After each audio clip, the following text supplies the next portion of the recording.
Ito mga dre, binili ko mga trap po. Paano ba to?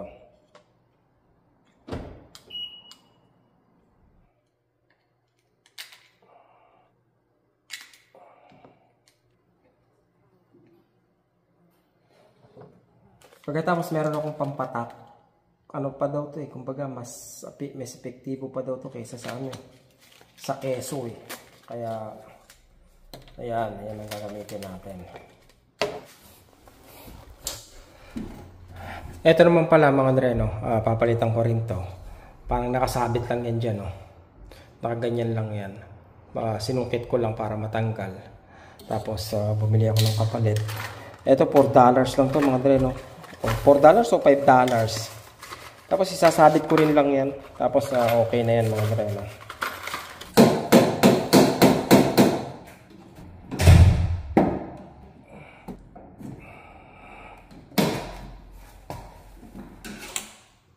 Yan, disabit lang talaga siya eh. Parang wala namang masyadong option eh. Okay.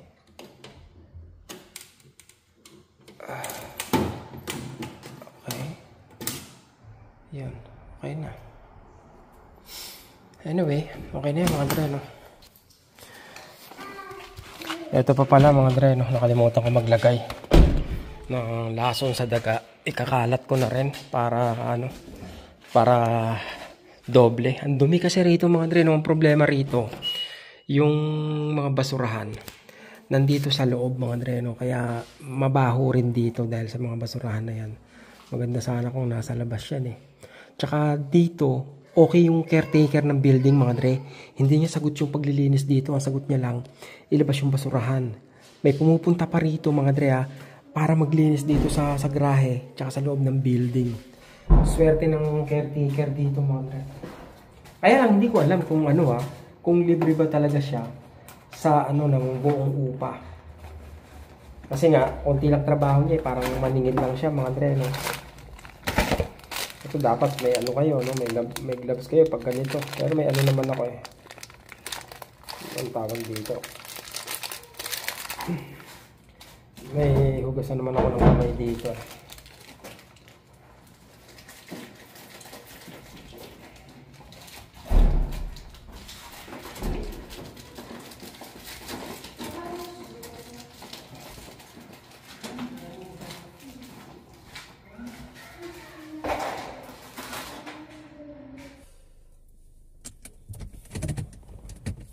Diyan nagtatapos ang ating part-time mga dre, no? 5:24. So magkano ang single ko? Secret.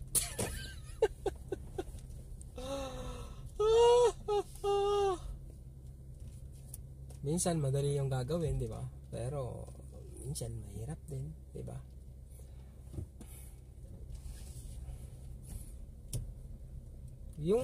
Yung iba talaga mga dre, no? Sa totoo lang, no? Buksan natin para medyo maliwanag mga dre, no? Sa totoo lang, yung ibang ginagawa ko, first time ko lang gawin mga dre, no? Ibig sabihin, ganun siya kadali mga dre, no? Na kahit sa unang pagkakataon mo lang gawin, magagawa mo, di ba? Siguro yung iba kailangan lang ng konting common sense para magawa mo. Yung ganon, kahit mapanood mo, at least may idea ka na. Hindi kailangan magaling ka, di ba?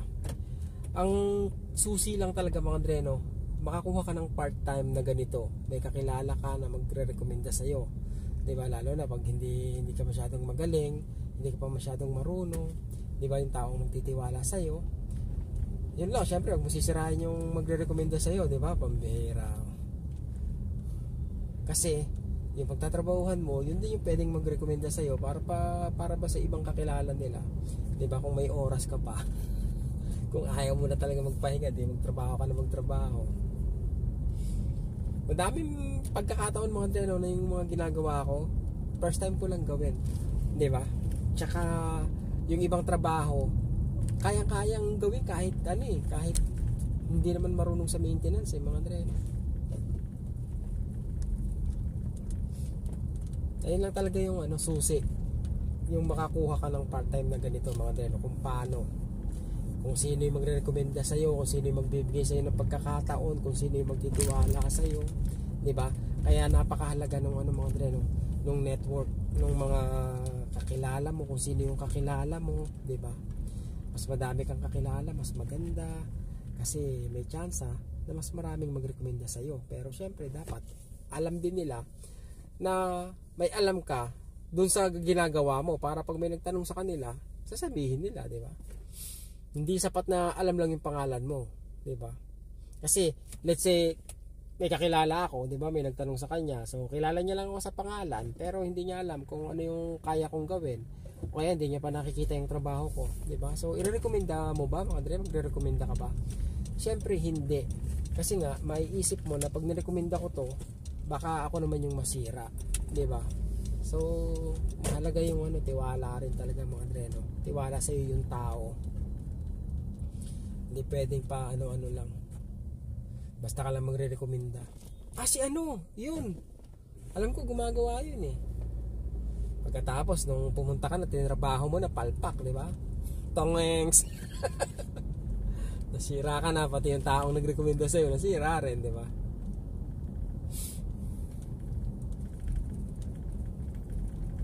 Sa totoo lang mga Dre, kahit merong konti akong alam sa ginagawa ko, pag may nagtatanong sa akin na iba, tumatanggi ako eh.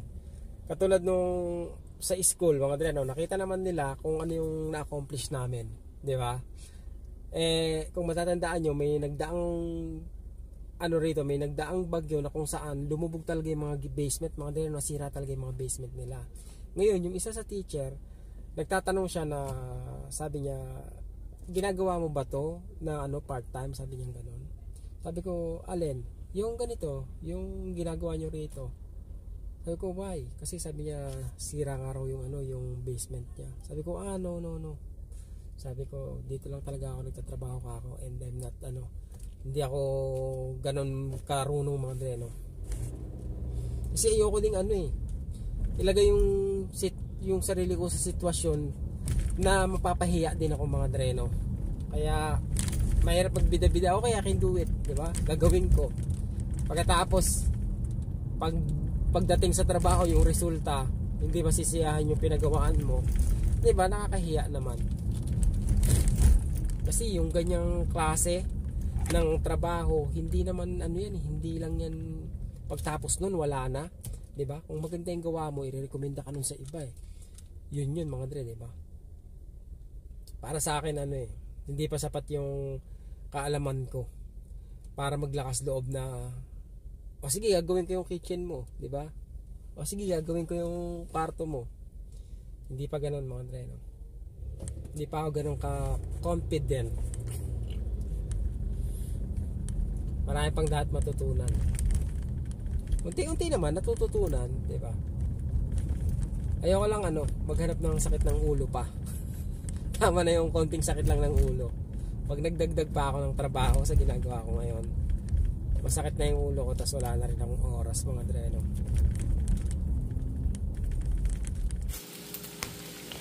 Breakfast. Pangilan day na tayo. Magkaano na ako mga Dre, sa 29 na sa Miyerkules. Linggo pa lang ngayon. So day 26 tayo mga Dre, no? Yun, bacon, itlog, hipon. May avocado pala mga Dre, no? Kasama may avocado for breakfast.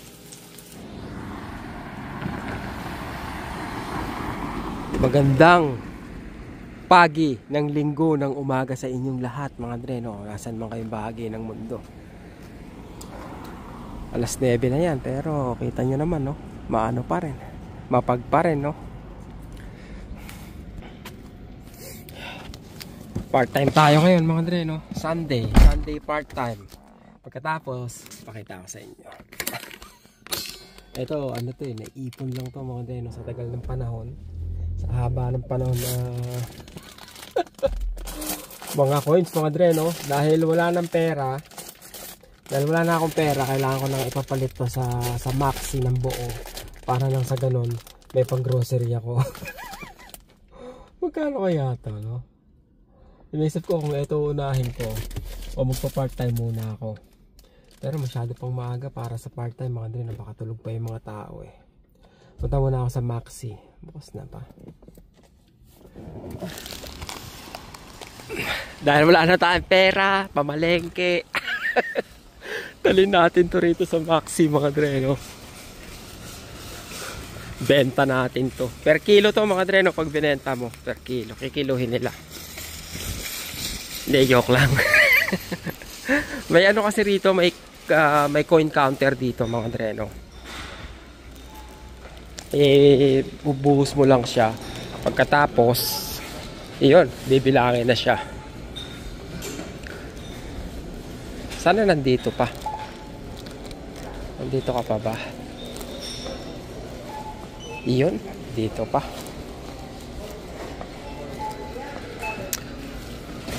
Coinstar. Iyon. Oh, we're sorry. What a mess. Painis naman. Paano na to? Saan meron ngayon dito?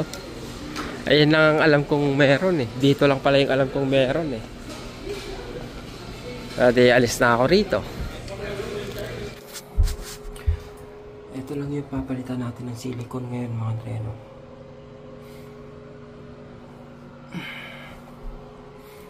Kaya simulan na natin. Madali lang to. Sana mga 30 minutes or 20. Ha? Basa pa rin? Ganon?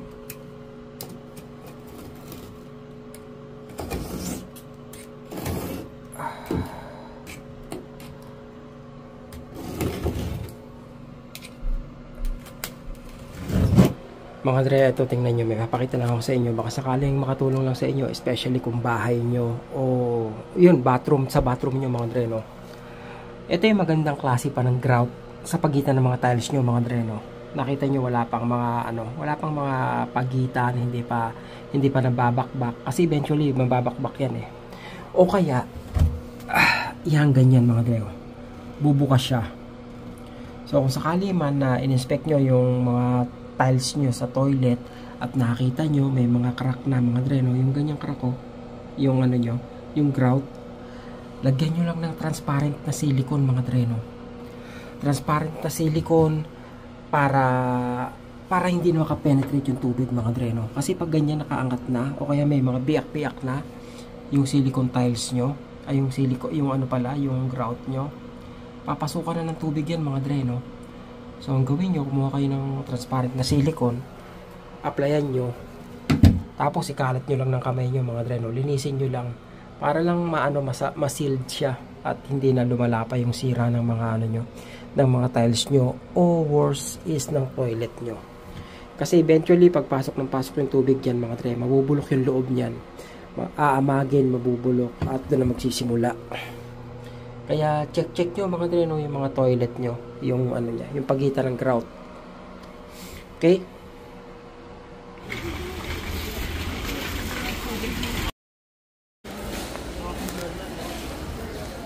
As usual, dami na namang tao.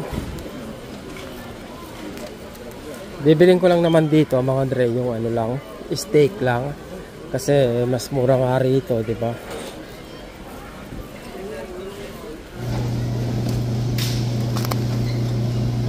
$44, 1.4 kilos. Pagkadami, no?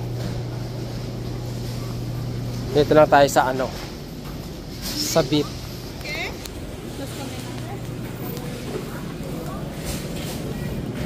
$11.90. Ito, isa't kalahati.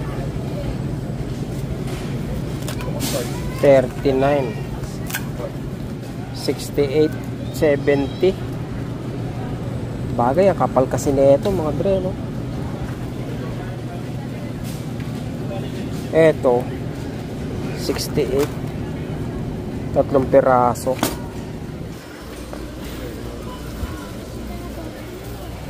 Mga dre, hindi na ako bibili rito kasi sobrang haba ng pila. Tapos ang bibiling ko 1 kilong baka.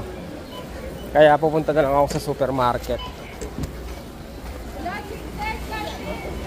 Doon na lang ako mag-grocery sa amin. Pambihira na yan, oh.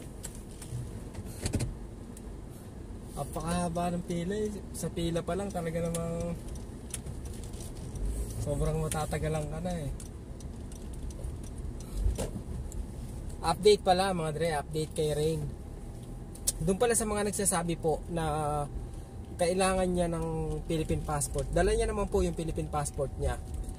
Buti na lang po no, kasi yung isa, bali tatlong window yung nilapitan namin mga dre, no? Tatlong check-in counter. Yung dalawa, parehas, ewan ko kung baguhan or hindi nila alam na hindi daw papayagan sa Pilipinas na na more than 1 month mga dre, no? Yung pangatlo, yung lalaki, yun medyo magaling yun mga dre, kasi ang tanong niya agad, meron ka bang Philippine passport? So, binigay ni Rainier yung Philippine passport niya. Tapos, yun yung ginamit nung lalaki na pang check-in mga dre, no? Kaya nakapag-check-in si Rain. Yung iba kasi,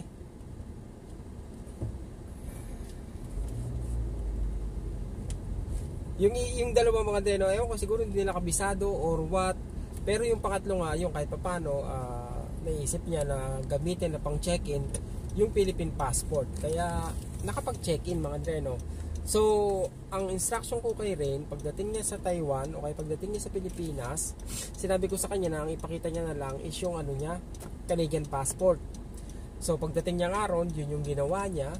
Pagkatapos, hindi naman daw tiningnan na yung Philippine passport niya. Parang tinatakan yung Canadian passport niya. Tapos sinabi yata, nakalagay yata doon kung kailan yung expiration mga dre, no, nung pag-stay niya sa Pilipinas. Parang something like that mga dre, no. Ang ibig ko ba sabihin, naging smooth naman yung pag-uwi niya sa Pilipinas. Wala namang problema sa immigration doon, 'di ba? Nagkakaroon lang ng konting problema dito nga sa dito paglalabas ka dito sa Canada at paglampas sa isang buwan yung stay mo sa Pilipinas. Kasi may napanood talaga akong ganyan mga dre, no? Buong pamilya hindi na lang lumipad kasi yung isang anak nila yata o yung ibang anak nila is dito pinanganak, so citizen dito. Hindi daw allowed yun na mag-stay sa Pilipinas ng more than 30 days. I mean, hindi sila pinasakay mga dre, no? Nakagasto sila ng 4,000 mahigit para sa pagpaparibok ng ticket. So parang confusing naman, bakit hindi ka papasakayin, di ba? Let's say pwede ka naman bumili ng di ba? Magbayad sa Pilipinas ng ng visa kung sakali man, di ba? I don't know. Hindi ko rin alam mga dre, no? Kung sino mas nakakaalam, pwede pong pa-comment below. Anyway, yun, yung uwi na rin, okay naman po. Naging smooth naman. At saka maraming salamat po sa mga nag-comment. Kasi yun na po yung gagawin ko pag uwi ko, di ba? Dadalhin ko yung Philippine passport ko talaga. Para kung sakali man, pwede pala yun, yung ipang check-in mo, para lang wala kang hassle, di ba? Pero pag lalabas ka na ng Pilipinas, ang ipapakita mo ngayon, is yung Canadian passport. Kasi sa pagkakaintindi namin mga dre, no, na yung Philippine passport is dapat hindi mo na gamitin the moment na naging Canadian citizen ka na, kasi nga invalid na yun, di ba? Ganun yung pagkakaintindi namin mga dre, no. Pero I think pwede naman pala, di ba, na for the sake of check-in pwede mong magamit. Balik sa Maxi dates. Ito masarap to. Kaya lang ubod ng tamis. May niluto yata sa asukal mga dre, no? Masarap yung prutas pa lang. Meron yung prutas na hinog, hindi pa niluluto. Melon, no? Nakakamiss. Nakakamiss kumain ng masasarap mga dre, no? Masarap naman yung kinakain ko. Paminsan-minsan. Hindi sa lahat ng oras. Nakakamiss yung may asukal. Diba?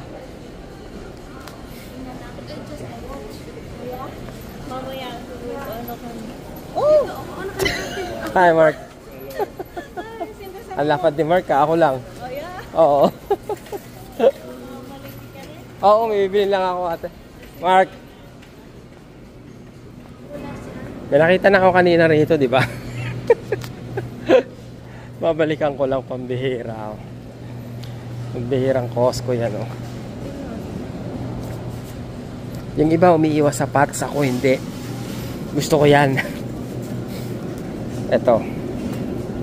9 ba isa? Tama ba? Oh, 9 isa, di ba? Manipis lang siya. May iba pa ba? 23. Ulala. 12.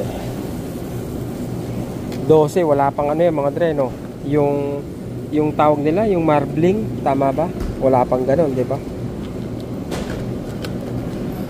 Eto, 20. Sarap kaya to? Bottom blade rose. Baka masarap to, 20. Isang kainan, no? Or eto. Okay, 1/4 to. Ito 800 grams. Wari ko kulang na sa akin yung 1/4 mga dre, no? 1/4 na karne, 275. Pare-parehas ba to? 9 magiging 27 kung tatlo.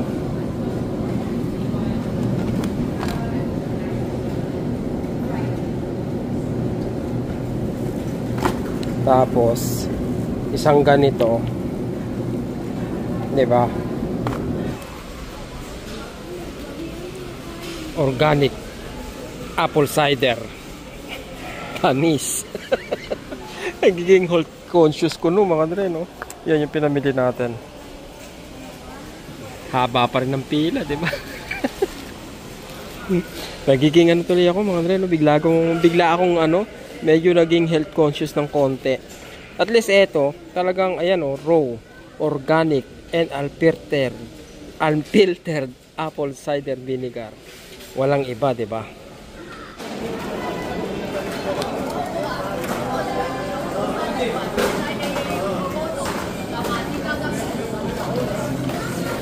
Simple ang belly mga dre. Yun lang ang sasadyain ko rito, tapos uwi na uli agad. Kaya sarap mamili ng gulay, oh. Daming magandang gulay, eh. Sarap ng kamote, di ba? Lalo na kung organic. Mukhang organic na, eh.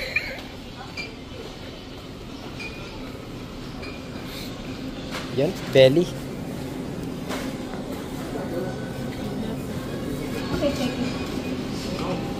Oy, $10 lang, oh. Okay, that's it. Si Vice na po. Kilala ko po, nakikita ko sa TV eh. Ay, ito lang po. Sige po. Yeah, hindi ko talaga nahanan. Thank you. Ayun, nanonood pala sa atin yun. $10 mga dre. Kwentong paluwagan mga dre. Ang sakit ng ulo ko. Ganito nangyari mga dre, no? Nag-withdraw ko ng bangko. Ngayon pag-withdraw ko ng bangko, mga dre, no? Ang ginawa ko, kasi mainit yung mainit yung sasakyan ba mga dre, no? Pagkabukas ko ng sasakyan, binaba ko ng konti itong bintana. Tapos tsaka ako nilak yung pinto. Okay? Pagkalak ko ng pinto mga dre, no? Ginawa ko, kinuha ko yung sobre, pinasok ko yung pera. Pagkatapos sumunod nun, umandar na ako mga dre, no? Kakaalis ko lang sa parking ko, mga 30 seconds after nun, biglang napaisip ako kung saan ko nilagay yung pera ngayon mga dre, no? Ngayon, ang ginawa ko, umikot ako, pumark uli ako sa pinagparkan ko. Pagka-park ko doon mga dre, no, may nakita ko isang lalaki nakatayo na titingin-tingin sa akin. Tapos nung nakita niya parang may hinahanap ako, bigla siyang umalis mga dre, no? So iniisip ko mga dre, hindi ko talaga maintindihan kung saan ko na ilagay yung pera. Naisip ko na baka kasi sinirado ko yung sobre, dinilaan ko mga dre, no? Dinilaan. Pagkatapos, yun yung huling natandaan ko. Hindi ko alam kung saan ko ano nailagay. Ngayon, pagka pa ako sa bulsa ko, di nakaparada na ako doon mga dreno, bumalik ako sa parking lot. Pag wala talaga mga dreno, naisip ko baka pagkasara ko, kala ko basura ba? Sabi ko hindi ko naman gagawing itapong basura yun kasi hindi ko naman gawain yun. Pero ang ginawa ko ngayon, naghalugug ako dito mga dreno, talagang wala akong makita sa ilalim ng upuan, nito. Talagang kahit saan. Inano ko na to mga dreno, binakbak ko na, ayan. Talagang inano ko na mga dreno. Ngayon, kung makita, hindi ko rin maisip kung saan ko na ilagay talagang sadya mga dreno. Kumbaga, okay, suko na ako. Bumalik ako sa bangko mga dreno. Magwi-withdraw ulit ako ng 1,000. Pagkatapos, nakalagay naman, anong tawag dito? 250 na lang daw yung pwede kong withdrawin kasi nakapag-withdraw na ako ng 750 kasi 1,000 lang pwede kong withdrawin sa isang araw eh. Eh di kako pambihira talaga. So ang ginawa ko mga dreno, naglipat ako ng pera sa credit card ko. Tapos yung credit card ko, doon ako nag-withdraw. Pagkatapos ano yon, kumbaga cash advance ngayon na mangyayari yon mga dreno. Sige, in-okay ko na mga dreno. Pagkatapos eto na, di sabi ko, okay, suko na ako. 500 lang pala yung na-withdraw ko mga dreno sa credit card, no? Tapos dinidecline na ako.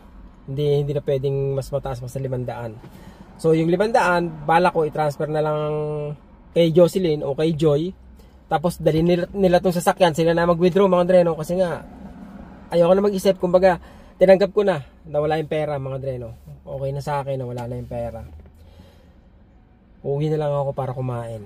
Ganun na lang ang gusto kong gawin. De, ito na, mabiyahe ako pa uwi. Sabi ko, napaka-imposible. Sa totoo lang mga dre. Sinilip ko na dyan, sinilip ko na sa ilalim. Tapos, napatingin ako dito.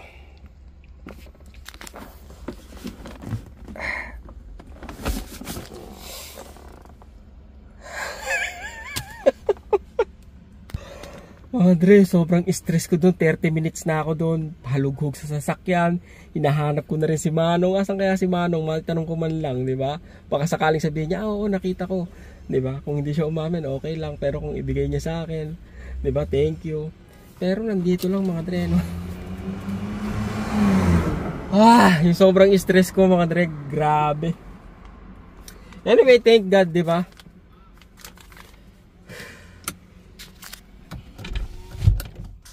It was ayoko nang maulit.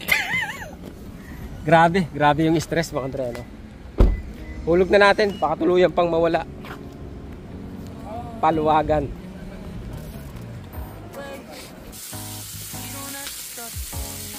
Uulamin natin. Kakainin pala, hindi uulamin mga dre. Uulamin ngayon.